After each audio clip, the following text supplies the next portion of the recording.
There's so much energy required just to survive. Keith has been homeless for nearly a decade here, staying wherever he can. All right, we are coming up upon my humble residence from February 2024 to August 2024. This is where easily I could pop right. This was where I stayed 8 years ago. I'm gonna show you up close where I used to sleep. And working odd jobs for extra cash. I cleaned all this out. It was all this was a jungle. All these storm drains I keep clean. I piled all this rock, got all the weeds out. But Keith says his life hasn't always looked like this. I was the firstborn grandchild on both sides of the family, both of them wealthy, college educated, part owners of a bank. When he moved from Illinois to Maryville in high school, Keith said the trouble began. He served in the military. I was what they call in the Navy a critical care specialist. I was a hospital corpsman medic, but because I was so good, I just kept plateauing up. Then moved to Louisiana. New Orleans and went to culinary school at the Mediterranean Institute down there. But soon, his struggles with substance use got in the way. I really hit bottom, started drinking, started just not caring. I had no soul. I was in so much pain, so much torrent. I had gone from Mr. Everybody, everything, unlimited to absolute nothing.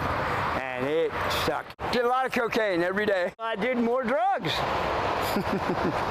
And sold all my stuff that I still had here and there. Eventually, he lost his home and most of his belongings. Every time, one step forward, 3 steps back.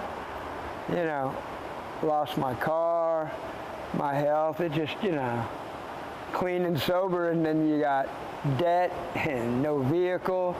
Nobody wants to hire you. You got a shoddy work history of that, no references. And when you're paid, it's usually very basic pay. You can't ever save. You're trying to replace stuff that you've lost. You need, just basics. Disheartening might be a good word for it. Like Keith, Scott Wilcoxon also knows what it's like to be homeless. I've been in counseling all my life because of the depression and everything. We didn't have much money, so any free counselor the school system would throw at us or whatever, and they would see, like everybody else sees, that, oh, I'm an intelligent guy. He said, you're smart. You just keep trying, and it'll get better, and things will work out. Well, by the time, I ended up homeless in Sevierville, I was done with all that. After losing one job after another, Scott spent 3 years living under a bridge. I was ready to die under that bridge, if it came to that. The word really is hopelessness. There's just no hope anymore, so why bother? But 13 months ago, Scott moved to Knoxville and says he's found some hope through a shelter where he now lives. It's made all the difference. I spent a day with both men to see what their lives look like. I'm headed out. Samantha and I are going on tour. Keith and I started off walking toward the Broadway Bridge. This is called Under the Bridge, where all the drugs, it's the gut of this place. I've done a lot of drinking and drugging. It's Desolation Boulevard. It's America right now. We passed through a homeless encampment. I guess being an old guy would really sometimes blows me away, is the openness with which they consume, their drugs or, the needles, everything. It just, they don't even try and hide it. And I know when I was reaching the bottom and was smoking crack cocaine, I didn't want anybody to know. I hid it, The irony is, I thought I was better than them. We're both homeless. What a mixed up guy I was. Thought I was righteous. As we walked, Keith pointed out places he's lived. One location, a shack. I had all my clothes and personal stuff. This is where an air conditioner had been. I made a little patch there. Did you have an air conditioner? No, hell no. Yeah, when the door was open. Another place, a storm drain. Here's how I did it. This foot here, hand on the rail. I got my backpack and my stuff. Set my bag of stuff there, foot there, and shoop, shoop. And then spin around, drop my bag down, and boop. And then my sleeping area is to the right. I used to sleep in that drain pipe until one time a storm came and it washed me into the creek and I lost my whole bag of stuff. Lost everything and I was so upset. So I had, everything, and I know it's just stuff to be replaced, but when it's your damn stuff and you're living like an animal and it's all you got, it's your stuff. Nearly all of the places now look a little different. Those signs, you never saw those. And now those signs are all through here. And these they erected these metal barriers. It's crazy, Samantha. You look at all the energy, all the money, all the man hours. They use that real strong defoliant. See where you can tell that's a chainsaw. They cut all the stuff back. They kill everything. It's just like war. It's war against homeless. You're using defoliants. You're keeping anti-personnel barriers. I'd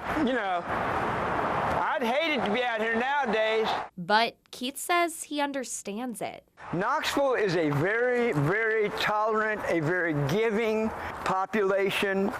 There are numerous agencies, churches, outreaches, compassionate human beings that truly fret with those of us out here in the elements having less than. So there's always more clothes, there's always more food, there's always more this, more that. But when you sit down and you can see and you start actually, bam, physically implanting and making a statement, these are $100,000 condos. And I wouldn't want to wake up and see that in the morning. That's not the birdies chirping on some beautiful trees. It's desolate. It's hopeless. It's sad. It's criminal. So when they start doing that, they let it get big enough, and then they come and bulldoze it all out. And with people congregating, there are negative consequences, whether it is the human waste, whether it is the trash, whether it is the denuding of the environment. It's just, you don't live there. Billy goats live under the bridge, or the troll does. Regular folk don't. So you understand it? I understand it fully.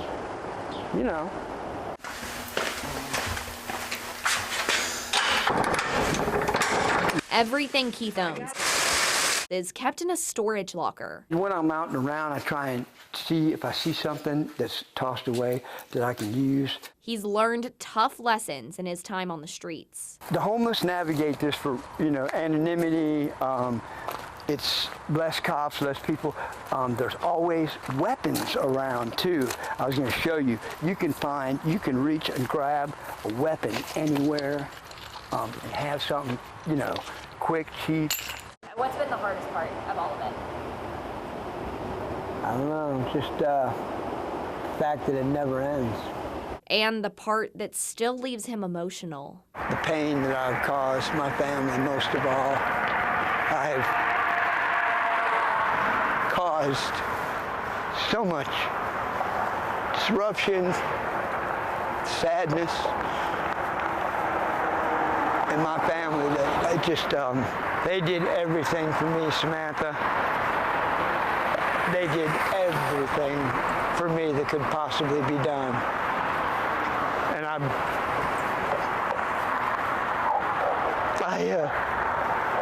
broke their hearts. I couldn't be counted on. I couldn't be counted on for anything.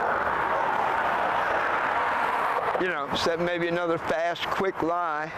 But since finding help from the community, Keith is taking steps to heal from that pain. We all deal with shame and we all deal with guilt, but I think it's really multiplied when you're on the street and you don't have a home. Working as the executive director of Care Cuts, Todd Reynolds sees people like Keith every day. Really, at the end of the day, they just need to be seen, and that's the reason that we're here. From cutting hair and providing meals to securing documentation, Care Cuts serves people like Keith 3 days a week.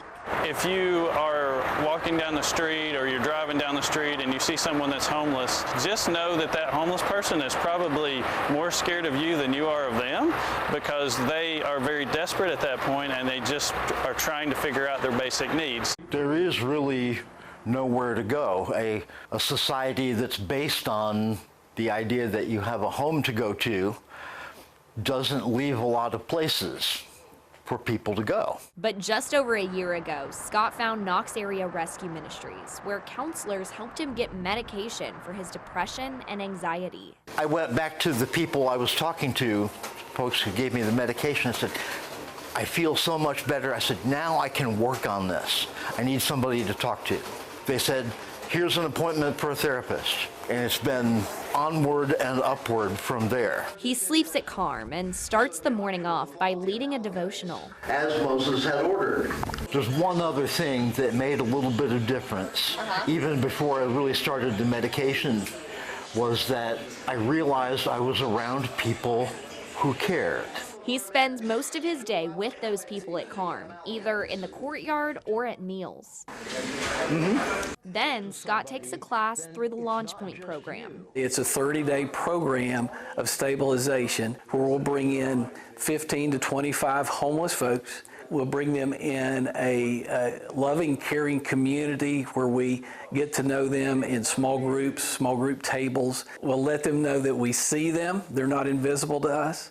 We hear them. They have a voice that means something to us. Judge Pippin has been spreading that message to guests at Carm for 18 years. Now as the director of learning and student development, he sees the impact every day on people like Scott as they work toward their goals. I'm still on the mend, still a work in progress. We thrive off seeing change. We thrive off seeing hope. Jesus didn't send us here to help people get comfortable on the streets. He sent us here to help people find life change. It's a change Scott says he wasn't always prepared to try. Do you think that being homeless is a choice?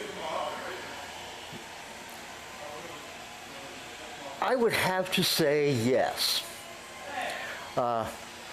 And this applies to me just as well. I was the one who decided to live under the bridge for 3 years. Okay, that was my choice. Okay, now,